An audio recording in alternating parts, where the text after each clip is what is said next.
My name's Kurt Hines. I'm a high school football coach.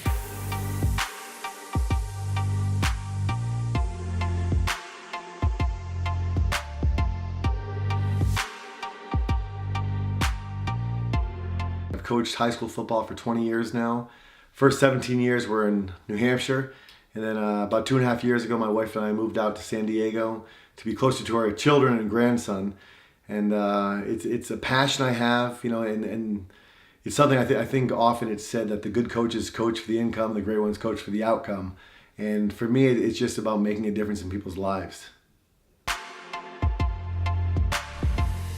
For me, the measuring tape, if you will, of finding out whether you're not being a successful coach, it happens usually years after you've coached a young man or a young woman. It's the relationships that continue.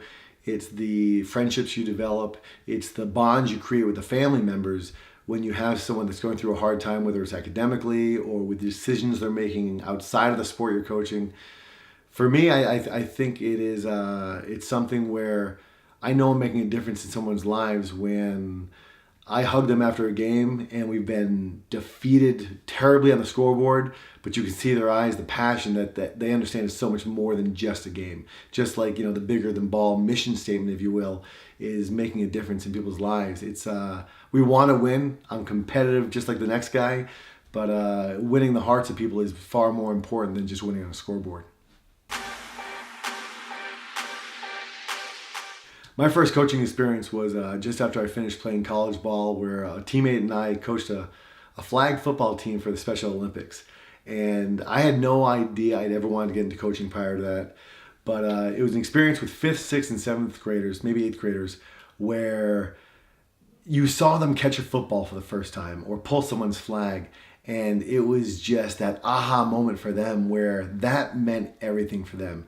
And maybe a little selfishly, but that's when for me, I was like, yeah, I want to do that. I want to have a chance to impact someone's life and see that smile. And I've been blessed over the 20 years I've coached to win a good number of championships. But once again, far greater than that are the hearts that I've been able to win or be an instrument to win. I truly, for me, my faith is everything. So having the opportunity to share my faith with people, whether it's through preaching the gospel or just living it, it's unbelievable to make a difference in people's lives. You talk about a puzzle piece, and I don't do a lot of puzzles, but I think about the analogy. If you're going to successfully put a puzzle together, there's no one more important piece than the other. You think you have to put the edges together and kind of have a focus, if you will. I think I should do more puzzles now, but for a puzzle to be complete, you need all the pieces. And I think for us to have a complete football program, baseball, families, everyone's going to play their part. And we've got to realize how we fit together and realize that it's not everyone's job to be that corner piece, to be the head coach or to have the starting position. But if we each play our role and we each try to fit in to be a part of something bigger than ourselves, that's when the masterpieces come together. For me, coaching-wise, I think the person that was always there for me, my parents were always there. They were always supportive. And I think sometimes as youth, we take our parents for granted. I look at myself as a coach now for the past 20 years, and there are things that I've told my own children that they dismiss, but you tell a player and they take it to heart. My parents were always there for me and still are, thank God.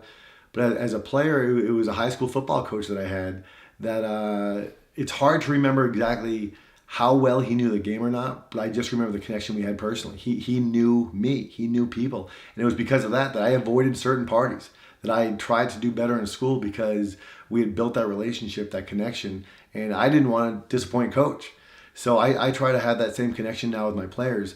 And the players know, and I pray, I believe they all know, that I'm not using them as a pawn to achieve a goal for myself. That together I want to build a relationship so when they get married, when they have children, when they graduate from high school and college and they get their first job, I want to get that text, that phone call. And when they are dealing with the tragedy of life, a loved one's illness or sickness, death, I want to be able to be that person still that they can remember that they can reach out to and connect with.